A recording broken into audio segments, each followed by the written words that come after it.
whatever nightmares the future holds or dreams compared to what's behind me. He couldn't help but let a whimper escape his lips, eyelids screwed shut tight and unable to open as he had to face the sight before him, again, looming over him, somehow back on Earth. Hello, Hedgehog. Menacing voice booming across the land, rattling Sonic to the core, his bones shaking. Every entire fiber of his being trembling uncontrollably. But no, he couldn't be here, couldn't be alive. Sonic had made sure of that, having sent Eggman to the Mushroom Planet in order to ensure the survival of Tom and Maddie, because no one would touch them so long as he breathed.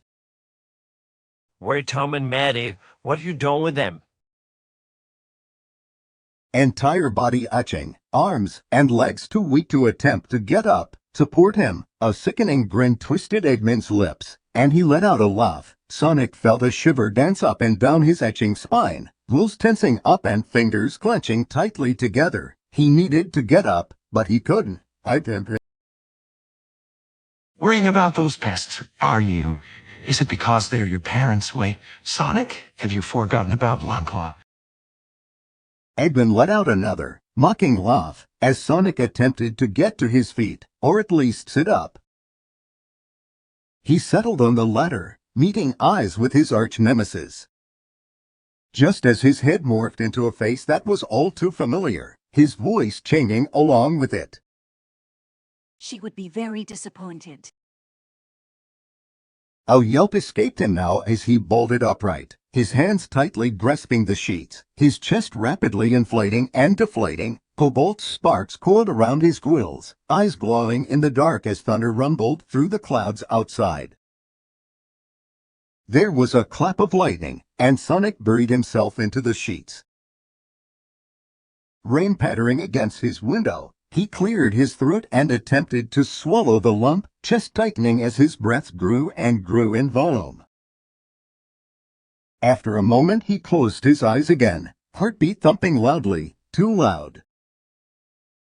Couldn't go back to sleep, no matter how hard he tried, how much he willed for his body to relax. He huffed out a sigh, letting his lips flutter up with it. Should he? No, he did want to disturb them. The hedgehog turned onto his side. Oh, fine. He slipped out of bed, attempting and failing to step over the creaky floorboards whilst making his way towards the attic door, before pushing it open and silently zipping down the stairs. His eyes peeped into the room through the crack in the door to Tom and Maddie's bedroom. Once he knew that they were asleep, he opened the door as quietly as he could, closing it after him. He walked this time, tiptoed, feet light and delicate on the floor, shoes scuffing the carpet. He blinked, glanced down at them. He sat down for a moment, pulling them off, instantly regretting it due to how cold his feet became in only a split second. Looking up at Tom's peaceful, sleeping expression, Sonic knew that he was here, he was safe, he was alive. It was enough to soothe his nerves, though not calm him completely, and he climbed into the bed on his side. Silently praying to the stars above that Tom had noticed, had felt his pricked-up quills against his chest, when Tom grumbled and shuffled back slightly. The silence stretched for a few beats. Sonic felt a hand on his shoulder, patting down his arm. He curled in on himself, wanting to reject the touch. Sonic. Couldn't stop himself from shaking, and he knew Tom could feel his quivering limb. What's up, kid? Voice so inexplicably soft, maybe even afraid, Sonic had never heard the Donut Lord's voice so unusually quite like this before. It terrified him. Was it his fault? Did he? I had a nightmare. His own voice just as faint, words coming out more so a whisper than mumble. Despite not being able to see Tom's face, he could tell just by the way his grip tightened on the hog's shoulder he was frowning. His heart etched at that. You don't want to talk about it. He curled in tighter, wriggling out of Tom's grip that made him shuffle closer to Sonic, and he tugged at his shoulder in an attempt to get him to turn over. Come on, bud.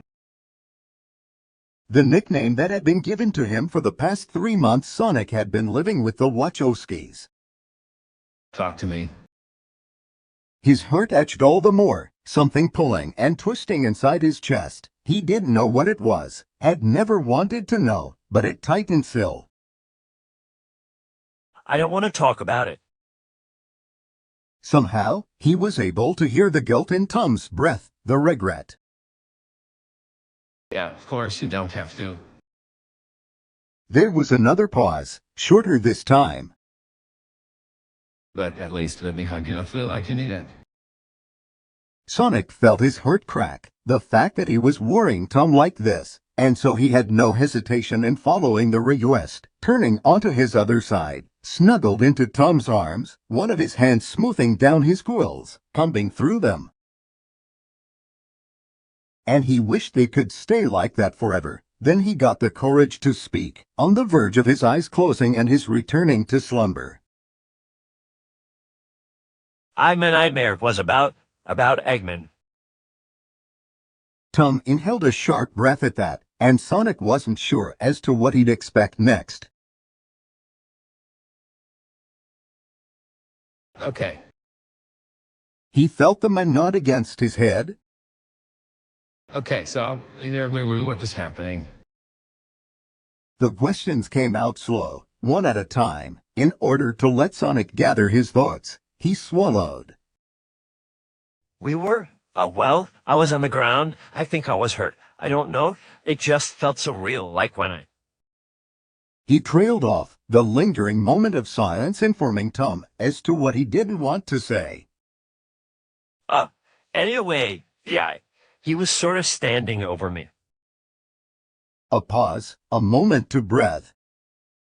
I swear you and Maddie were. What he done with you? Because you guys were the first thing that came to mind. Tom's grasp on him tightened again, and he was pulled even closer, so much so that he could smell Tom's cologne. And then he said something about pests. You guys? For some reason, he did want to say it, and it only hurt him more. Yet, he could lie to Tom. No? You guys being my parents.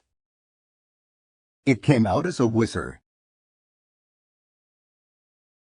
He asked me whether I'd forgotten about Longclaw or not, which, by the way, of course I haven't, and then his. Sonic shivered, a shudder escaping his lips. His head morphed into Longclaw's, and he spoke with her voice, saying how she'd be disappointed. Another inhale of breath. I'll wake up. Tom was quiet for a moment, and Sonic felt a slight concern tighten in his heart. That sounds like a pretty awful nightmare, but... He went back to carting a hand through Sonic's quills. I honestly don't know what to say to that, but... He sighed. Maybe we can talk about it properly in the morning if you want. Sonic tilted his head upward, meeting eyes with him. Yeah, I like that. The smile Tom gave was so gentle, and he saw a spark of an emotion he wasn't familiar with in his eyes. Come up on it! Another tradition that they'd started, by none other than Sonic. His gloved fingers balled up into a fist, and he pressed his knuckles gently against Tom's, having had backed up to give his arm enough room. Power bump on it. Sonic echoed, smiling now. He was asleep only a few moments after that, his body begging for him to sleep once more. Tom let out a low chuckle, shaking his head. This kid sure was something else.